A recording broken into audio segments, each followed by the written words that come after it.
How to skip the cutscenes in Ghost of Tsushima in PS5. Hey guys, and welcome back.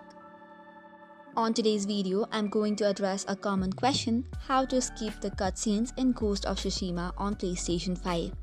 Well, if it is possible or not, let's dive in and find out. If you are trying to skip the cutscenes during your first playthrough or even on your second, third, or subsequent playthroughs, you might have noticed something frustrating. Even if you press any button on your controller, triggers, or any other button, nothing happens. All the dialogue and cutscenes just play out in their entirety. So, can we skip them after finishing the game at least once? Unfortunately, the answer is no. There's no such way to skip the cutscenes in Ghost of Tsushima. Whether you're playing for the first time or in a new game, plus pressing any button on your controller would not help. Even going through the settings, there is no option you can toggle on and off to skip the cutscenes. To sum up, if you are playing Ghost of Tsushima on PS5 and hoping to skip the cutscenes, you're out of luck for now. You will need to watch them full.